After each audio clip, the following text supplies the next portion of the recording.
quería arrancar esta primer prédica mía del año hablándote de un tema que puede parecer como muy básico, muy de jardín de infantes espiritual, pero que es una piedra fundamental en nuestra vida cristiana, en nuestro caminar con Jesús, en nuestra relación. Y es aquello que nos va a permitir representar bien a Dios y servir bien a las personas. Así que el título de la prédica de hoy es, tarán, tarán, perfectamente bueno.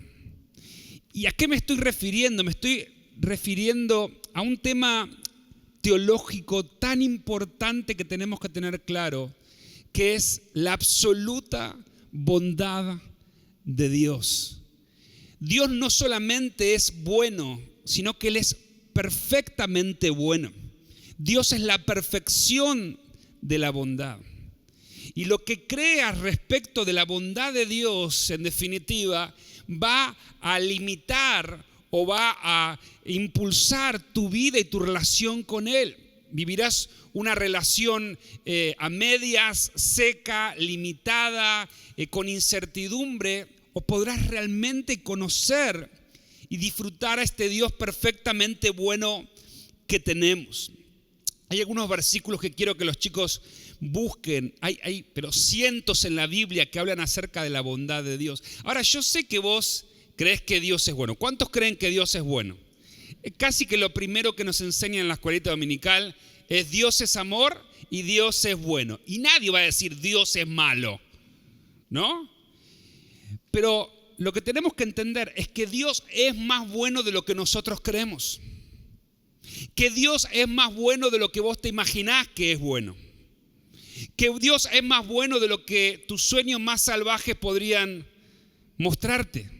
Así de bueno, infinitamente bueno es Él. Mirá lo que dicen estos versículos. Vamos a buscar primero juntos el Salmo 34:8. El Salmo 34:8, que dice: prueben y vean que el Señor es bueno. Qué alegría para los que se refugian en Él. Perdón, los maté, creo que era en NTV esta, NBI. Mirá cómo lo engancharon. Vamos de vuelta. Prueben y vean que el Señor es bueno. Qué alegría para los que se refugian en Él. Lo que nos dice este versículo es que vos podés leer Dios es bueno, pero lo que Dios quiere es que lo experimentes. Nunca vas a poder entender con tu cabeza la bondad de Dios, pero sí vas a poder experimentar su bondad. Por eso te dice, probá a Dios. Y yo quiero decirte en esta mañana, si has probado tantas cosas, probá a Dios y experimentá su bondad. El Salmo 145:8, Salmo 145:8 y 9. Miren lo que dice, el Señor es misericordioso y compasivo, lento para enojarse y lleno de amor inagotable. El Señor es bueno con todos, desborda compasión sobre toda su creación. Esta bondad de Dios es tan tremenda que aún se manifiesta sobre buenos y malos. Hoy a la mañana hablábamos acerca de esto, ¿no? Que la lluvia cae sobre cristianos, sobre ateos, sobre musulmanes, sobre cualquiera. El sol sale sobre buenos y malos, dice la palabra de Dios. ¿Por qué? Porque es una muestra de la bondad de Dios. Y la creación manifiesta la abundancia de la bondad de Dios. Cuando vos ves la creación de Dios, ¿no te parece a veces que como que es una exageración? Es decir, tanto, ¿no? Y hay lugares que ni siquiera fueron descubiertos por los seres humanos. Y son los lugares más maravillosos, lugares que están llenos de vida, de flores, de unos paisajes increíbles. Y vos decís, ¿y esto para quién es? ¿No? Porque ni siquiera podemos acceder como seres humanos. Bueno, esto es que la bondad de Dios explotó en la creación, se muestra de forma abundante. Todo lo que vos ves en la creación te grita de la bondad infinita de Dios. Otro salmo, el Salmo 119:68. Salmo 119:68 dice: tú eres bueno y haces únicamente el bien. Enséñame tus decretos o enséñame tus palabras. Ahora, nosotros en lo que es habla hispana y en los argentinos tenemos un problema con esta persona es buena, o sea, con la palabra buena, ¿no? Porque la palabra buena está como tan vulgarizada, como que hoy dice, sí, es bueno, significa es medio tonto, o es buenudo, o quizá se confía demasiado, ¿no? Pero tenemos que entender que la palabra bueno viene de la raíz de alguien que intrínsecamente está lleno de bondad. Y Dios es alguien que su naturaleza y su carácter es la bondad en perfección. O sea, Dios no puede hacer y obrar otra cosa fuera de su naturaleza y fuera de su carácter. Por lo tanto, Dios no puede hacer algo que no sea bondad y bueno. Esa es la naturaleza de Dios. A veces nos equivocamos, creemos que ser bueno tiene que ver con una acción. Dios es en esencia bueno. O sea que Él no podría hacer nada malo. Él no podría hacer nada que opere en contra de su naturaleza, que es la bondad perfecta. Y comienzo a decirte esto porque tenemos una imagen, y el mundo tiene una imagen de Dios y de la bondad de Dios tan distorsionada. Cuando la gente dice, pero bueno, si existiera Dios, ¿por qué hay guerras? ¿Por qué hay hambre? ¿Por qué hay enfermedades? Tenemos que partir de la esencia que aunque no entendamos por qué las cosas pasan, tenemos que entender y tener bien claro nuestro sistema de creencias que Dios es bueno siempre y que Él sería incapaz de hacer algo malo para nosotros. Y esa es una piedra fundacional que tenés que tener en momentos de dificultad, en momentos donde vivís circunstancias que no podés explicar. Entonces la naturaleza y el carácter de Dios es la bondad en su estado de perfección. La palabra dice que es tan inmensa la bondad de Dios que vamos a estar toda una eternidad descubriendo esa bondad que Él preparó para nosotros. Esa bondad de Dios hace que Él tenga pensamientos y tenga planes para bendecirnos eternamente. A veces dudamos si Dios nos quiere bendecir. No sé si Dios me quiere bendecir, no sé si he hecho bien las cosas, no sé si me he portado lo suficientemente bien, no sé si Dios me quiere bendecir o quizá quiere que pase necesidad para aprender. Y empezamos a retorcer nuestra teología de algo que es tan básico y tan esencial, y es que Dios es bueno. Y no hay ninguna maldad en Él, ni sombra de maldad. Entonces tenemos que entender que a veces le asignamos a Dios cosas que vemos en los modelos terrenales. Claro, porque mi papá me dejaba sin comer o hacía esto o hacía aquello para enseñarme una lección. Creemos que Dios es así. No, Dios es toda bondad. Muchas veces nos refugiamos en la excusa de la soberanía de Dios. Dios lo quiso así. ¿Cuántas veces has dicho o has escuchado eso? Dios lo quiso así. A veces, cuando nos encontramos con tragedias en nuestra vida, decimos, bueno, por algo Dios lo permitió. Esas frases, por algo Dios lo hizo, por algo Dios lo permitió, no están en ningún lugar de la Biblia. Y van en contra de esta creencia fundamental que tenemos que tener, que es un ancla. Si vos no estás anclado en la bondad de Dios, nunca vas a poder conocerlo realmente y todo el resto de sus facetas. Si vos no confías en la bondad de Dios, nunca vas a poder ir más profundo, porque hasta tu cerebro te lo impediría. ¿Vos te relacionarías con una persona que desconfías que te puede hacer bien o mal? No. Solamente si vos crees con todo tu corazón y toda tu mente en la bondad perfecta de Dios, vas a querer conocerlo más. Entonces muchas veces decimos, Dios lo permitió. Hay una frase hoy en la sociedad que dice, si sucede, conviene. ¿La escuchaste alguna vez? Si sucede, conviene porque el universo está conspirando para que nos vaya bien. Entonces pareciera ser que todo lo que te pasa conviene. Chocas con el auto, conviene. Vas caminando y pisás algo que no tenés que pisar, conviene. Y es de buena suerte. Y está todo armado para explicar lo inexplicable. Entonces te decía que muchas veces cuando no sabemos cómo explicar las cosas, nos escondemos en la soberanía de Dios. Dios así lo quiso. Muchas veces las personas le van a preguntar a los pastores, ¿pero por qué, pastor, Dios permitió esto? Y el pastor tiene dos opciones. Opción número una es mentir e inventar una teología. Y por eso hay tantas teologías falsas, malas doctrinas. No, porque Dios está haciendo esto, te está enseñando aquello. Y el pastor, yo no voy a decir que nos obligan a mentir, ¿no? Pero lo que el pastor tiene que decir, ¿sabes qué es? Lo más sabio que puede decir, no sé. ¿Cómo no sabes, pastor? ¿Sos pastor? ¿Quién te hizo pastor? No lo sé. Tenemos que crecer los pastores en el ministerio de no lo sé. Y cuando decís eso, las personas dicen, este es un pastor trucho. Este es chanta. ¿Cómo no puedes saber? No lo sé. Porque si Dios no te lo reveló, entonces más vale no tengas opinión antes de dar una opinión humana. Entonces nos escondemos en la soberanía de Dios para que la pregunta de nuestro corazón que nos grita todo el tiempo sea contestada.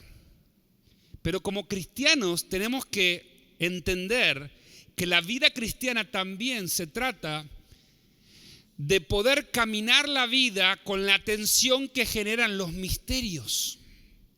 Cosas que no voy a poder entender hasta el día que me encuentre con Jesús. Pero hoy puedo confiar en que Él es un Padre perfectamente bueno. Entonces no vas a entender, pero podés confiar en su bondad. Cuando nos escondemos detrás de Dios lo permitió, muy pocos dicen Dios causó este mal. Hoy una frase es Dios permitió esto. Ahora, permitir es una forma elegante de decir causó o dejó causar. Si vos decís, mi hijo le robaron en la esquina, ¿no? ¿No es lo mismo decir que vos permitiste que le robaran en la esquina? ¿Que no hiciste nada? Eso está hablando de un Dios que vio que el enemigo te estaba dando para que tengas y no hizo nada. Ese no es un Dios confiable. Si el Dios que vamos a seguir es un Dios que mediante el sufrimiento nos enseña, mediante el mal o una enfermedad nos enseña una lección. Vos pensá si vos hicieras eso con tu hijo. Te denunciarían por abuso. Sin embargo, pensamos que Dios es capaz de hacer esas cosas. Y Él es un Padre perfecto. Cuando vivimos la enfermedad de Ámbar, por mucho tiempo yo dije, claro, Dios no causó esto, pero Dios lo permitió. Y eso, sin darme cuenta, en mi vida personal, erosionó la imagen que yo tenía de Dios. Yo tenía una imagen de Dios por décadas, desde que tengo uso de razón, que Dios es perfectamente bueno y yo podía estar en paz porque Él me tenía en la palma de su mano. Pero el enemigo empezó a meterse, claro, Dios no va a causar el mal, obviamente Dios no mandó la enfermedad de Ámbar, pero Dios la permitió. Y eso produjo un quiebre en mi confianza con Dios. Hasta que el Señor me dijo, vos no entendés lo que pasó, no lo vas a poder entender, una enfermedad de 1 en millones. Es un misterio, pero vas a tener que confiar de que yo soy perfectamente bueno. Y yo como tu padre no te mandaría una enfermedad para tu hijita de 1 año y tampoco lo permitiría porque te amo, porque tengo planes perfectos para vos. Entonces, ¿qué pasó? No lo sé. No lo sé. Y tenemos que acostumbrarnos al que el no lo sé nos baste hasta el día que nos encontremos con Jesús. En tu cerebro dices, no lo sé, no puedes no saberlo, necesito una respuesta. Pareciera ser como que el alma no descansa hasta que tiene una respuesta lógica. Pero tenés que aprender a descansar con el no lo sé. Porque el no lo sé está sostenido por un yo confío en vos. Yo confío. Vos sos un Padre perfecto, naturalmente bueno y no podés obrar mal. Por eso, y lo quiero decir acá con una declaración espiritual, mi Dios, mi Señor Jesús, no causó la enfermedad de mi hija, ni permitió la enfermedad de mi hija. Será un misterio para mí, quizá nunca saberlo hasta el día que me encuentre con Él, por qué pasó lo que pasó. Pero tenemos que entender que si Dios es perfecto y Dios nunca obra mal, entonces seguramente habrá algo de este lado de la ecuación que yo no entiendo, que tiene que todavía crecer, que tiene que todavía desarrollarse. Porque siempre decimos Dios falló, pero no nos vemos a nosotros, nos cuesta mucho. ¿Sabes por qué? Porque cuando entendemos que quizá el error pasó por nosotros, quizá algo en nuestra vida no estaba bien, tenemos que asumir responsabilidad. Qué fácil es decir, Dios lo permitió. Pareciera ser como que nosotros no pinchamos ni cortamos en la ecuación, pero somos importantes porque Dios nos da libre albedrío y porque tomamos decisiones y tenemos que ser responsables. Mirá, si la soberanía de Dios fuera lo único que importa, vos te acostarías a la noche, harías lo que sea con tu vida, igual Dios haría el plan. Sin embargo, Dios nos llama a crecer en conocerlo a Él, nos llama a crecer en tomar decisiones, en obediencia, en crecer espiritualmente para que su voluntad se cumpla en nuestra vida. Dios tiene una voluntad que es buena, agradable y perfecta. Él la quiere cumplir más de lo que vos te podés imaginar. Pero eso va a depender no solamente de su soberanía, va a depender de tu decisión, de tu hambre, de tu obediencia espiritual. Las promesas son 100% garantizadas por Dios. La parte de la ecuación de Él siempre se cumple. Él es perfecto. Pero nosotros tenemos que creerle a Él. Entonces, hay que entender esto. La vida cristiana comienza con lo que creo, no con lo que hago. Mucha gente cree que tiene que hacer determinadas cosas para crecer espiritualmente. Y estás poniendo el carro delante de los caballos. Todo comienza por tu sistema de creencias. Si vos no crees lo correcto, tu vida jamás se va a conectar y va a cruzarse con lo que Dios tiene para tu vida. Ahora, ¿dónde comenzó esta perversión de la imagen que tenemos de nuestro papá perfecto del cielo? Bueno, en Génesis capítulo 3, versículo 1, vamos a leer nuevamente, yo leo versión NBI, chicos, cómo el diablo metió ficha, cómo el diablo se mete con una mentira para cambiar el sistema de creencias de Eva. Y cómo cuando se pervierte esta creencia de que Dios es bueno, que Él me ama, que Él tiene lo mejor para mi vida.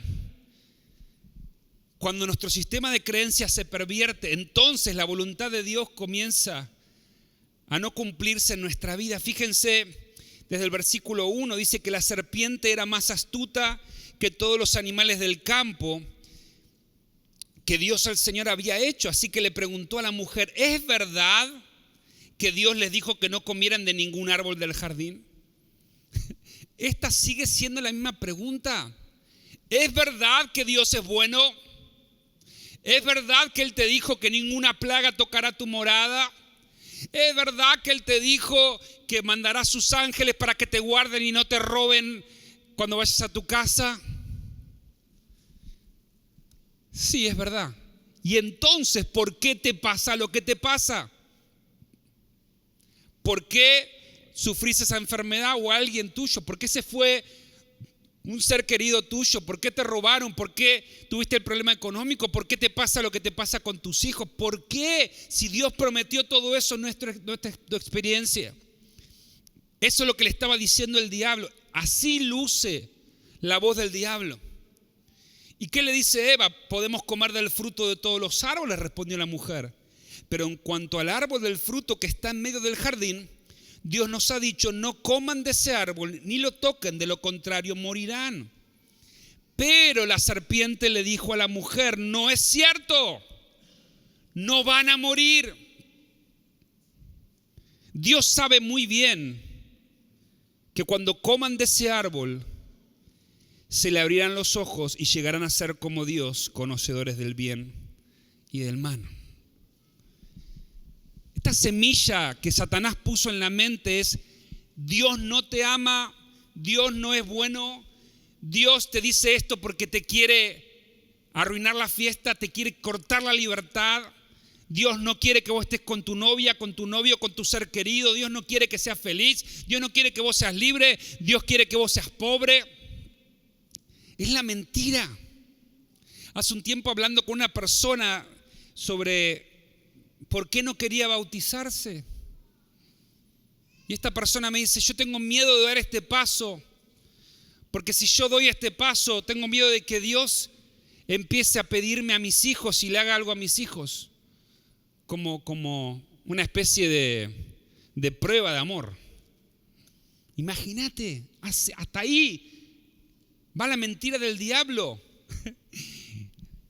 Que vos creas que Dios te está ninguneando tu felicidad, que Dios te está ninguneando libertad, que podrías ser más feliz y más pleno sin Dios, y sigue siendo la misma mentira.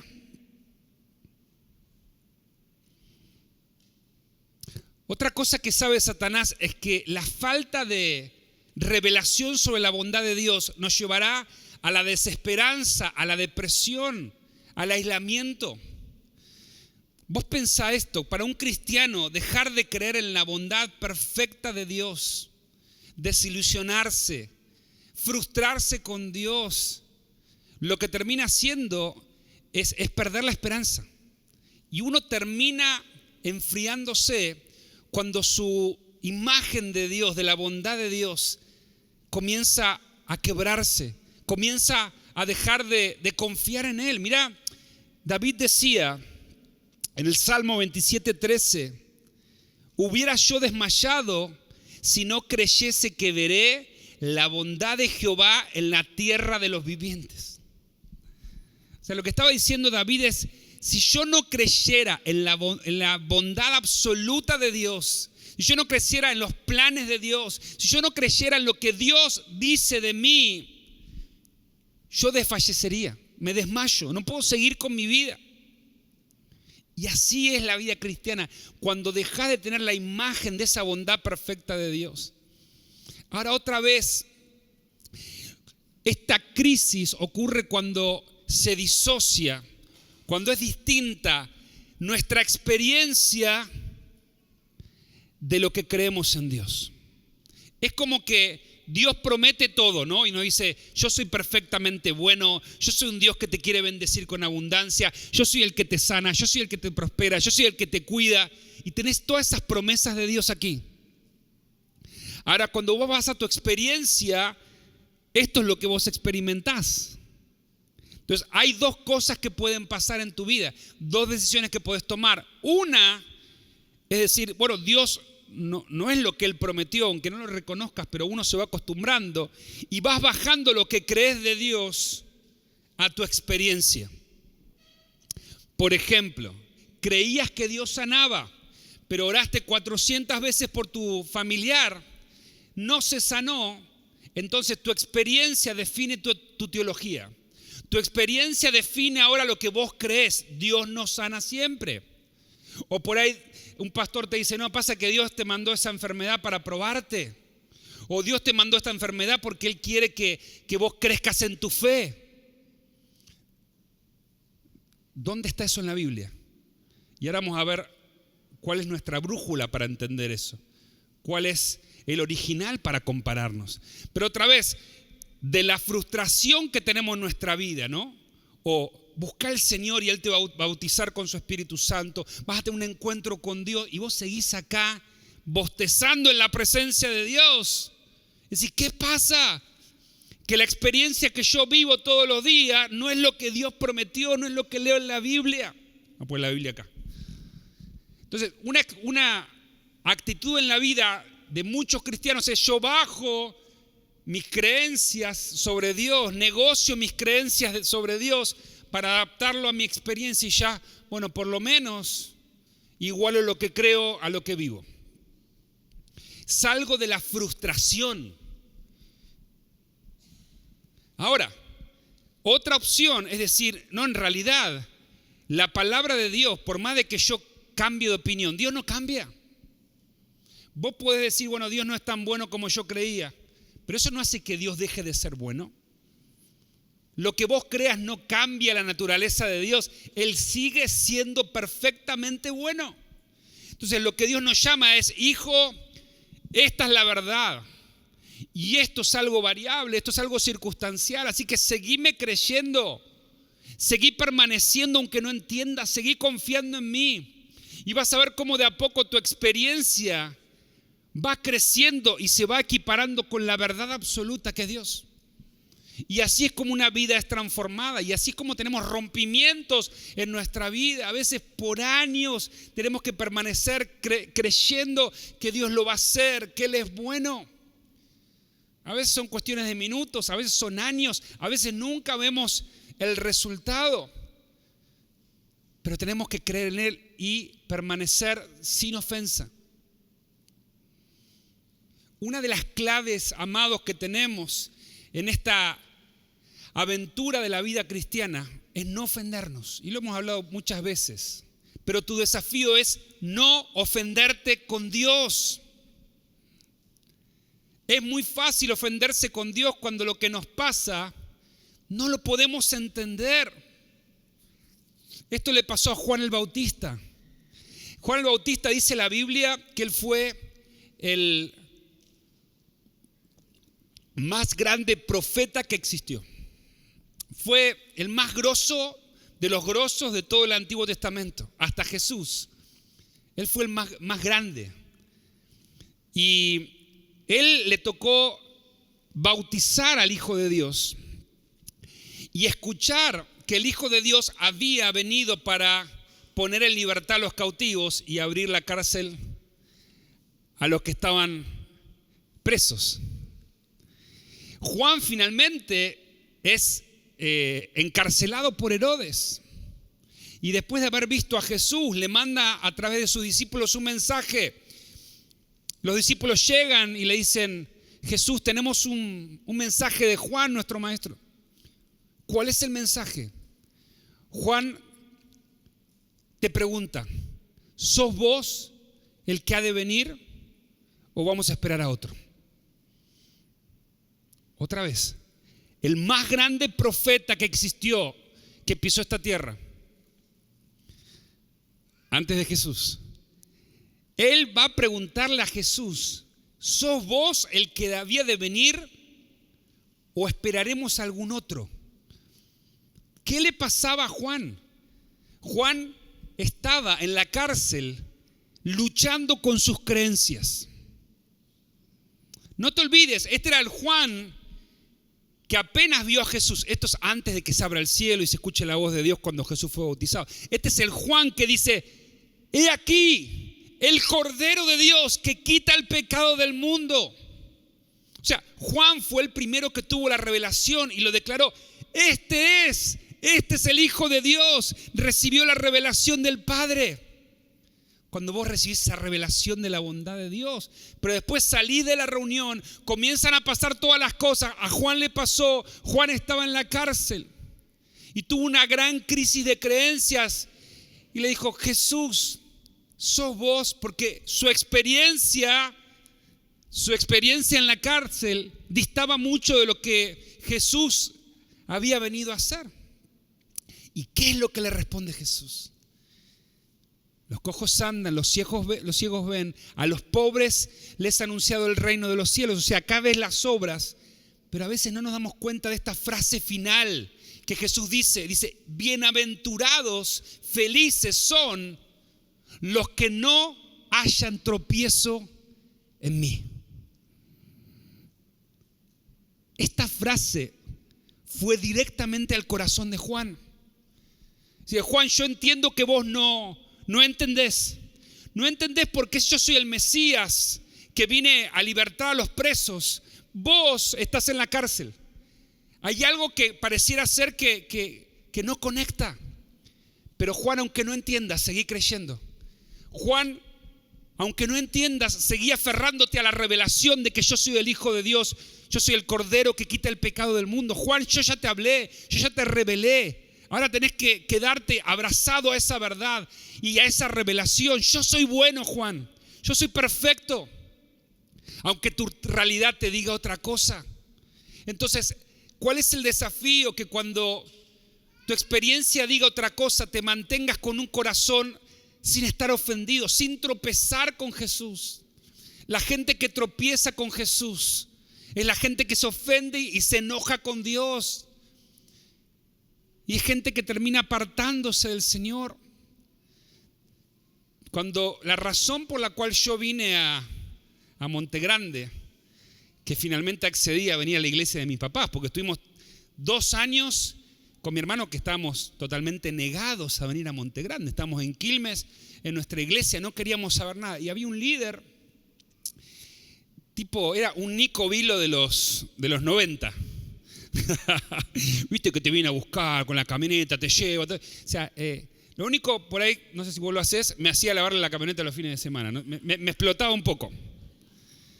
Tenía una camioneta, nos llevaba, todo. Se llama Fernando. Y Fernando fue la razón por la cual yo me dejé todo, me vine para acá, me entregué al Señor, me consagré. Él fue el modelo para mí siendo adolescente. Y sus padres, 2 tremendos líderes de la iglesia, fallecieron de cáncer. Con diferencia de 1 año. Terrible. 2 de las personas más increíbles, más llenas del Espíritu, más serviciales que vos te puedas imaginar. Eran el pilar de la iglesia en Guillón. Y se fueron con Jesús. Y él, al ver esa crisis, terminó alejándose del Señor. Y hoy, después de más de 20 años, sigue lejos del Señor. Yo creo que el Señor va a tocar un día su corazón. Oren por eso, Fernando. Y la realidad es que muchas veces cuando tropezamos con Jesús porque no lo entendemos, no podemos, nuestra mente no dimensiona el por qué permitió lo que permitió, nos ofendemos, tropezamos con Jesús. Y Jesús dice: bienaventurado el que no encuentre tropiezo en mí, el que no halle tropiezo en mí, el que siga confiando a pesar de que la realidad te grite otra cosa. Cuando uno lee la Biblia, el Antiguo Testamento, su imagen de ese Dios amoroso y perdonador es como que es un poco sacudida, ¿no?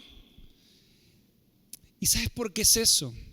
Porque nadie en el Antiguo Testamento pudo representar exactamente la imagen de Dios. Todos los que representaron a Dios en el Antiguo Testamento eran seres humanos imperfectos, con pecados y con un montón de cosas. Buenos intentos de representar a Dios, pero como cualquiera de nosotros. Seres falibles, con debilidades, con tentaciones. Hasta que Dios mandó al representante perfecto, Jesús. Jesús vino a morir, a perdonar nuestros pecados, pero la palabra dice que la misión de Jesús era mostrarnos al Padre, mostrarnos la gloria del Padre. Jesús vino a mostrarnos la identidad, la imagen exacta del Padre. Por eso, cuando Felipe le dice: mostrarnos al Padre y ya está, Jesús. Jesús le dice: Felipe, hace tanto tiempo que estoy con vos y no te das cuenta, el que me vio a mí vio al Padre. Por eso Jesús es la exacta representación y todas las dudas que vos tengas las podés resolver en Jesús en los evangelios. Ay, no, pero lo que le pasó a Job es la pregunta sin entender. Jesús es la respuesta. Pero el aguijón en la carne de Pablo, que era, dicen algunos, una enfermedad, una ceguera, y eso, aun si Pablo hubiese tenido una enfermedad, ¿no? Esa sigue siendo la pregunta. No es una respuesta teológica para vos. Hola. La única respuesta que sanea cualquier diferencia teológica, ¿sabes cuál es? Jesús. Jesús es perfecta teología. Jesús es la respuesta para absolutamente todas las cosas y para que podamos entender al Padre. ¿Cuántas tormentas bendijo Jesús? ¿A cuántas personas que vinieron enfermas le dijeron, bueno, hoy no te puedo sanar porque sabes que Dios te está enseñando una lección de vida? Aguantá ahí. Esto viene de parte de Dios. ¿Cuántos endemoniados Jesús dijo, bueno, pecaste y no te puedo liberar? ¿Cuántos?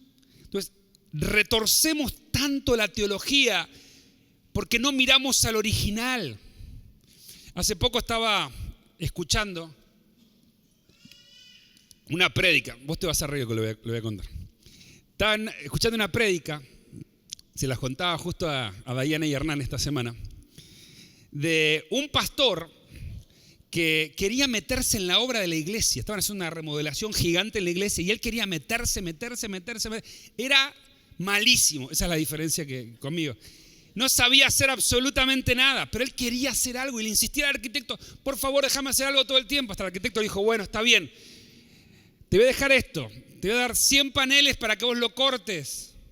Tenés que hacerlo de 1.18 por 2.30 y pico, 2.35. ¿Está bien, entendés? 100 paneles, 1.18 por 2.35. Sí, dijo.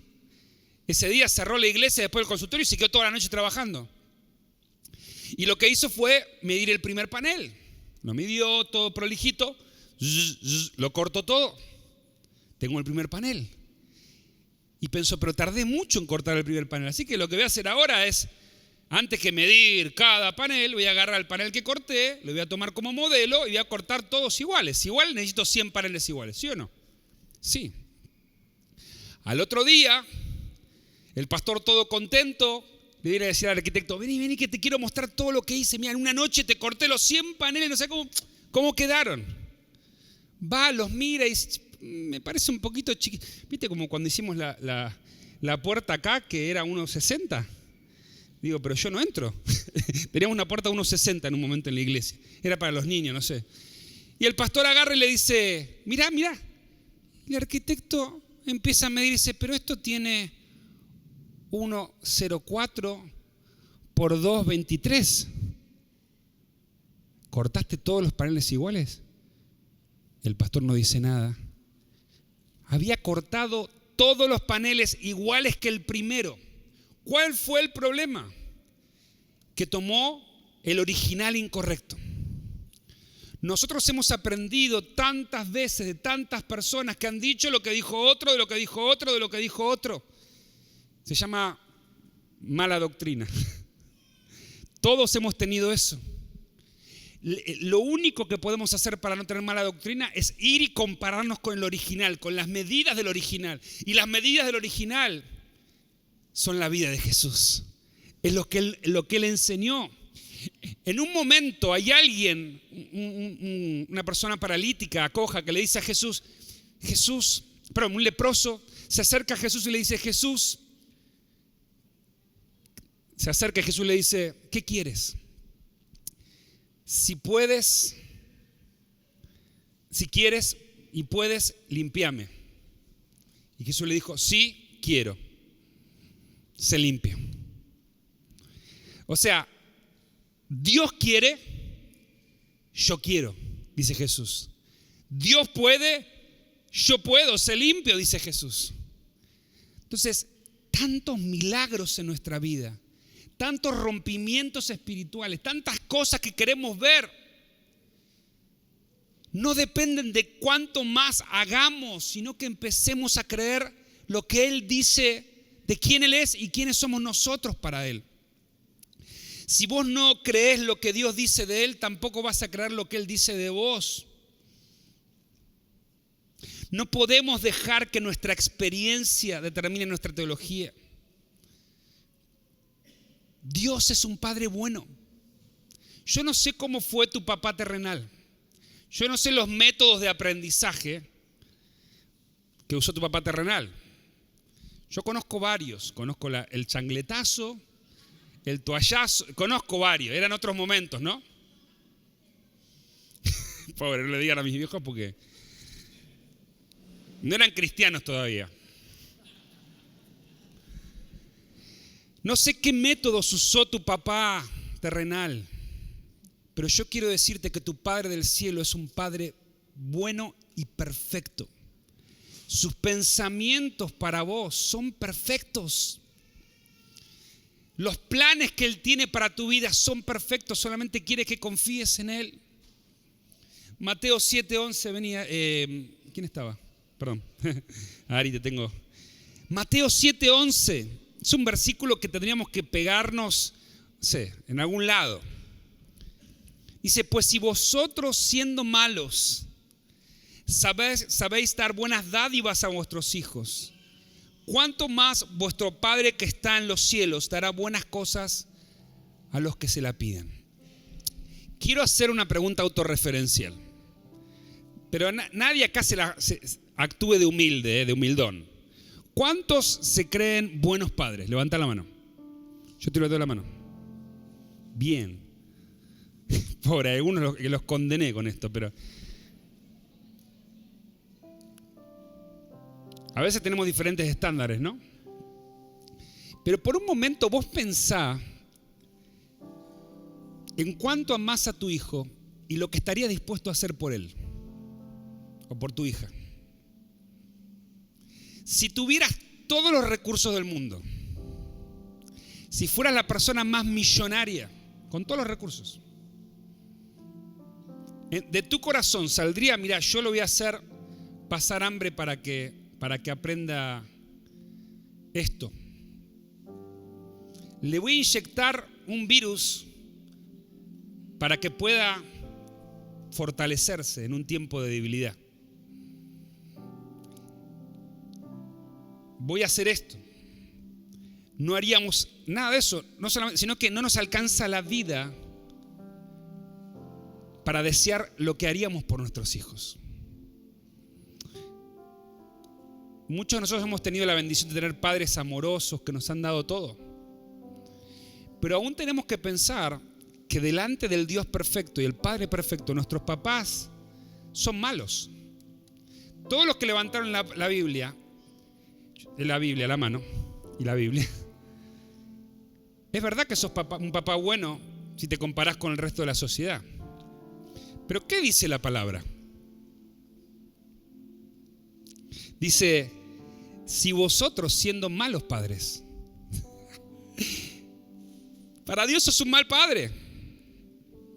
Pero ¿sabes por qué? Porque Él te compara con Él. Entonces, el mejor padre del universo, de la tierra, quizás sos vos, que estás acá, al lado de la bondad de Dios, sos un mal padre. Es tanta la perfección, el amor, los planes de Dios para tu vida. Dios es un Padre que te ama y que tiene planes tan increíbles. Dios nunca va a pensar el mal para vos. Dios nunca te va a enviar un mal. Tenés que empezar a confiar en su bondad perfecta.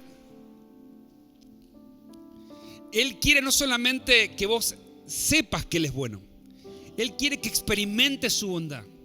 ¿Cuántos le gustaría experimentar la bondad del Padre? Perfecta. Primero tenés que creerlo. Si vos no crees en la bondad de Dios, nunca vas a poder experimentar su bondad perfecta. Y hay mentiras en nuestra cabeza que tenemos que soltar. A veces queremos creer en Dios, pero no podemos porque nos han plantado semillas de mentira en nuestra mente. Por eso quiero que por un momento cierres tus ojos. Yo quiero leerte alguna de las mentiras más comunes que escuchamos respecto perfecto de la bondad de Dios. Una de las mentiras que el diablo nos trae a nuestra mente es que no merecemos la bondad de Dios. Que Él está enojado o Él está decepcionado con nosotros. Muy adentro nuestro, cuando pensamos en cómo Dios nos mira, en lo que Dios piensa de nosotros, si Dios tuviera que dar una opinión de nosotros, muchos diríamos, mira, está decepcionado. Me va a decir que le fallé. Me va a decir que desobedecí, que no hice lo que Él me pidió que haga, que no fui fiel. Pero la verdad es que aunque vos no merezcas y yo no merezca la bondad de Dios, Él decidió darnos su bondad. Dios no puede relacionarse de otra manera con vos que mediante el amor y su bondad. Y Él quiere compartir su bondad con vos. Él quiere que vos experimentes. No quiere que vivas la vida más triste, frustrado o amargado. Dios quiere compartir su bondad con vos. Entonces es el Padre que quiere que experimentes la bondad. Basta de leer en la Biblia Dios es bueno. Dios quiere que experimentes la dimensión de su bondad. Muchos han tenido experiencias con sus padres que los han marcado para mal. Y creemos que nuestra experiencia con nuestro Padre Celestial será una repetición de lo que vivimos con nuestro Padre terrenal. A veces inconscientemente esperamos cosas o no confiamos porque ya fuimos marcados con esa imagen. Pero la verdad es que Dios es infinitamente bueno. Él es un Padre perfecto en medio de los padres más buenos que vos puedas imaginarte. Y Él no tiene nada que ver con tu Padre terrenal. Gracias a Dios por tu Padre terrenal. Pero tenés que disociar esa imagen porque Dios es tan inmensamente más bueno y misericordioso. Muchos pensamos que el beneficio de nuestra salvación es que nuestros pecados son perdonados y que vamos al cielo. Y que con eso nos tenemos que conformar. Tengo la seguridad de mi salvación. Pero una de las cosas más valiosas que Jesús pagó en la cruz es la posibilidad de que vos tengas una relación con Dios. Lo más increíble de haber aceptado a Cristo en tu corazón no es que vas al cielo, sino que vos comenzás una relación con un Padre que es perfecto, con un Padre que te ama, con un Padre que quiere relacionarse con vos. Para todos aquellos que tienen temor al futuro, que te genera ansiedad, que te genera ataques de pánico, preocupación, estrés, el futuro, qué pasará con mis hijos, si vendrá una enfermedad, lo que siempre sufrimos, ¿no? Los padres, el temor, la raíz del temor es la falta de confianza en Dios. Porque la Biblia dice que el perfecto amor de Dios echa fuera todo temor. Entonces, ¿cómo hacer para no vivir anclado en ese temor? Confiar en la bondad perfecta de Dios. ¿Qué es lo que te va a deparar el futuro a vos? ¿Qué le depara a tus hijos? Quiero leerte lo que te depara a vos y a tus hijos. Dice el Salmo 23:6. Ciertamente el bien y la misericordia te seguirán todos los días de tu vida y en la casa del Señor morarás por largos días. Esa es una foto de tu futuro. El bien y la misericordia de Dios, del perfecto, no es que la vas a tener que buscar, no es que vas a tener que pelear por ella. Dice que te van a perseguir y te van a alcanzar. ¡Wow! Es una de mis promesas preferidas.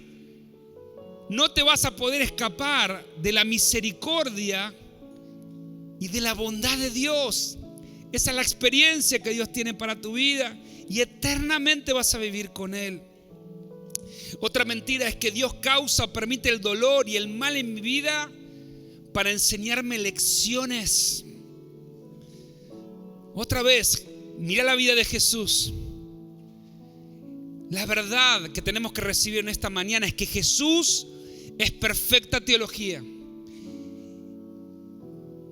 Y la vida de Jesús nos mostró la perfecta bondad de Dios. Y por último, Dios me ama por cómo me comporto.